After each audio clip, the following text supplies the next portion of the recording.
Hello everyone, my name is Frederick Hamas and I'm a group leader in drinking water microbiology at EOWAC. This presentation will be about stagnation and flushing and how this influences Legionella concentrations in building plumbing systems. This work formed part of our research in the LeCo project, specifically work package 5 and 6 that dealt with building attributes and how that influenced Legionella concentrations. In order to understand the role of stagnation and flushing with respect to Legionella, it is important to understand the various factors that favor Legionella growth in building plumbing systems. The first of these is temperature. While Legionella can exist over a relatively broad range of different temperatures, they tend to grow optimally in a narrow range of approximately 35 to 42 degrees.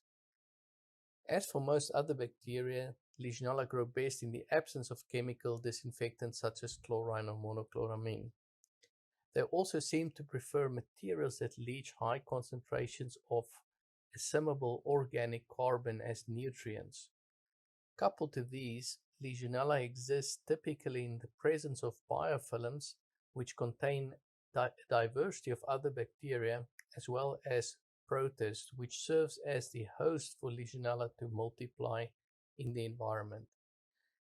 As will become evident from further slides, stagnation or low water usage systems are typically the type of environments where these conditions can occur. The point is, complex building plumbing systems contain a diverse amount of microenvironments which create potential niches for Legionella proliferation to occur.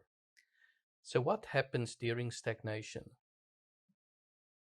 When the water stagnates in your pipes, the hot water is going to cool down while the cold water is going to warm up. In both cases, this will go towards temperatures which are more favorable for Legionella to grow. In case there are disinfectants present in the water, these disinfectants will be used up during stagnation, allowing concentrations to decrease, again becoming more favorable for microbial growth. Depending on the type of pipe material, organic carbon may leach from the pipes into the water and accumulate during stagnation. This organic carbon will serve as nutrients for the general microbial population, allowing for biofilms to grow. Of course, the absence of flow means also the absence of shear stress. This may result in biofilms which become more accessible and more relaxed, that may allow for protists to graze on these biofilms and for Legionella to proliferate in these growing protists. Of course, these first 4 points are all favorable for growth. It is also true that during long stagnation, it is inevitable that nutrient depletion and starvation will take place as the bacteria are using up the organic carbon and phosphorus in the system. This will lead to starvation of the population and eventual death of the microbes. One of the challenges in this specific field is that stagnation per se is not very well defined. For example, short-term stagnation would be stagnation that occurs over a period of hours. Think, for example, your shower hose or the final meters of your building plumbing distribution system during normal everyday use. These systems would be mostly stagnant but would be flushed every 12 to 24 hours. Moderate stagnation, on the other hand, would be for a couple of days. Think for 2 to 3 days, for example, such as in your private home when you go away for a long weekend. Long-term stagnation would be stagnation that occurs over a period of weeks to even months. Here, good examples would be schools during the summer break, holiday homes which are not used frequently, seasonal sporting facilities that open only some times of the year, and even as a very well-known example now would be pandemic shutdowns which lasted for weeks to even months in some cases. What is important is that the biological processes that govern these different periods of stagnation are most likely not the same, and hence it is absolutely important that stagnation is well defined in terms of the plumbing system and in terms of the stagnation period in order to understand what is truly happening. So one of the fundamental questions is whether stagnation really favors Legionella growth. Prior to the pandemic, this specific publication from 1984 was cited by many authors as the foundational literature claiming that Legionella grow during stagnation. What you see over here is the data for 4 water tanks, 2 of those stagnant, 2 of those continuously used over a long period of time, a little bit more than 1 year. On the y-axis you see the concentration of culturable Legionella pneumophila. Now what these authors have shown is that for 2 of these water tanks that were online, meaning they were flushed continuously, the Legionella concentrations decreased rapidly during the first month of use and then remained low throughout the period. So far, so good with respect to stagnation and Legionella growth. However, the data deserves a little bit more scrutiny. Highlighted in this figure, you see the 2 water tanks that were stagnant during the experimental period, and these show varying results. The first water tank, which you see at the bottom, started with very low numbers of Legionella, and these remained low for most of the stagnation period, only increasing maybe in the last couple of months a little bit.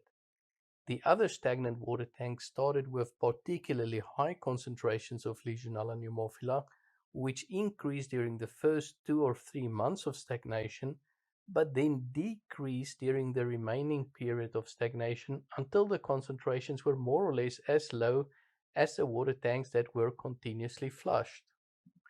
So although this is a really great data set, it is argumentative whether it teaches us much about whether stagnation favors Legionella growth in building plumbing systems, for 2 reasons.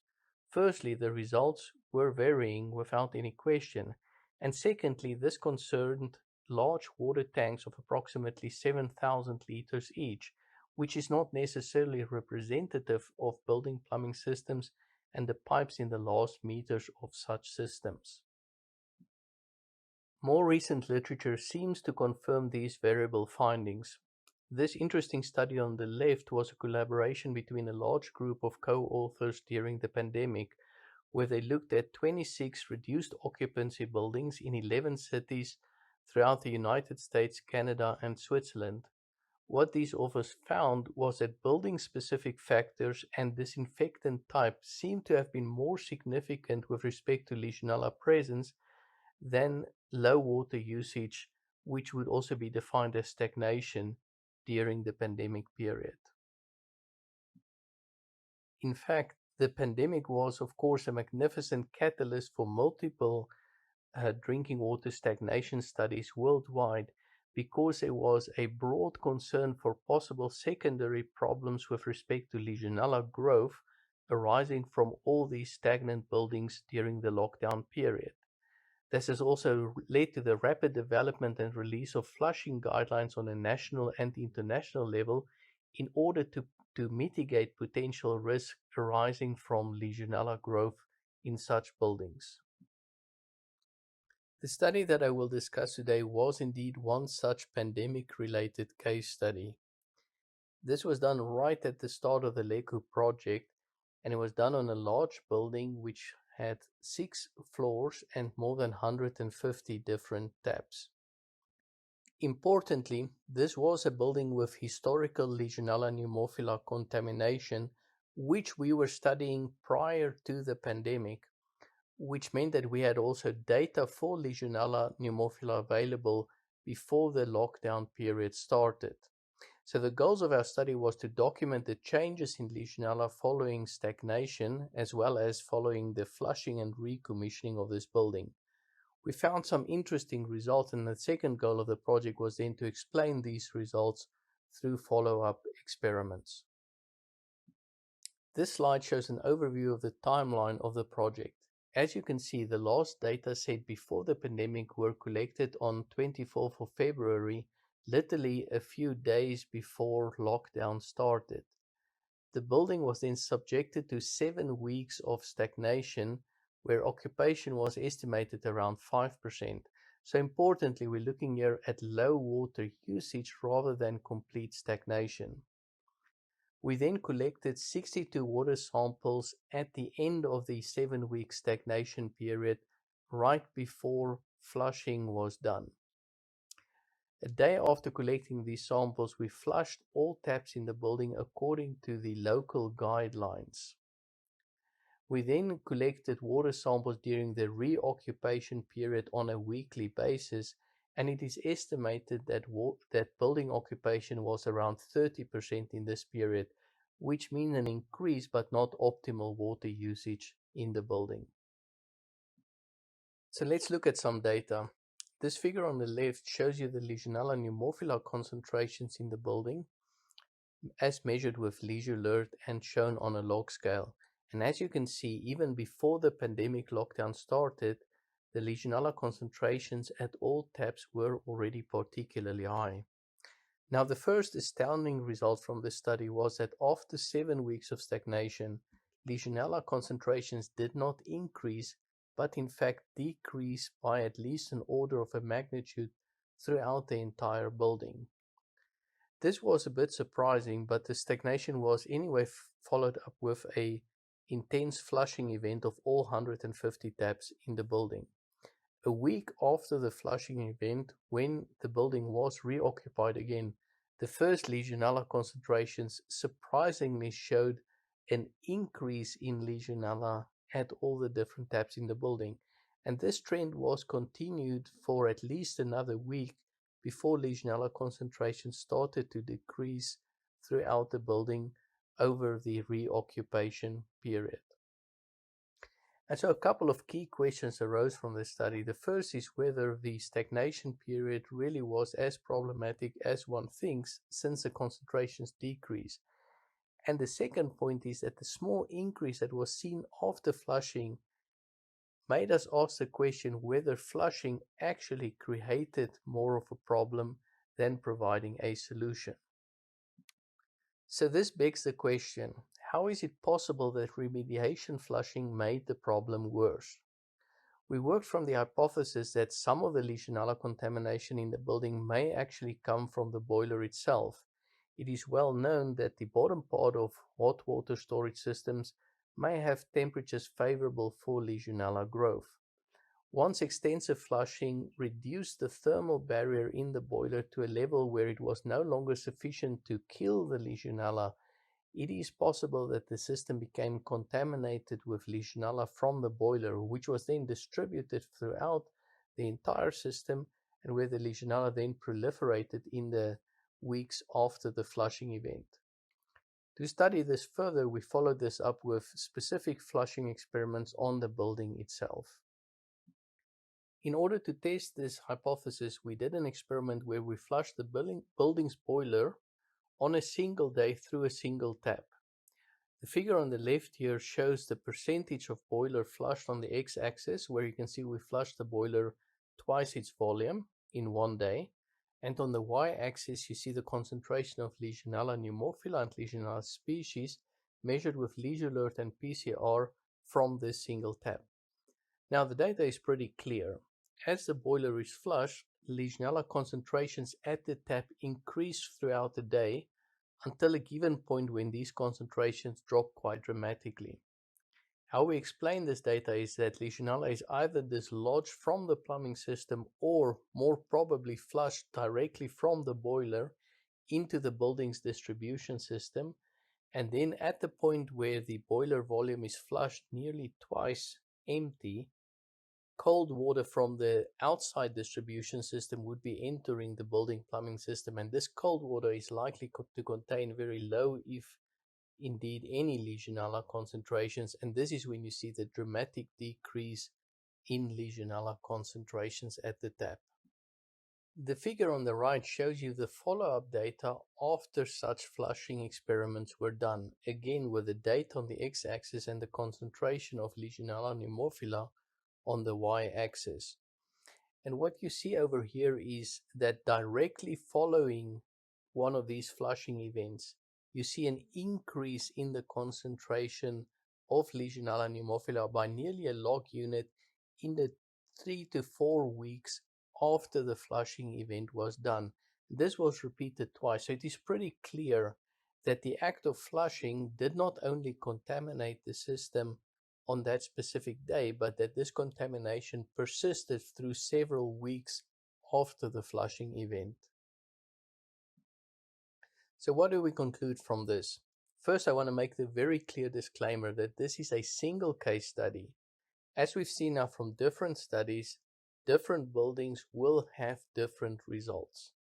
However, what we observed in this specific study was that 7 weeks of stagnation did not result in Legionella growth. Rather, we observed an overall Legionella decrease in the system.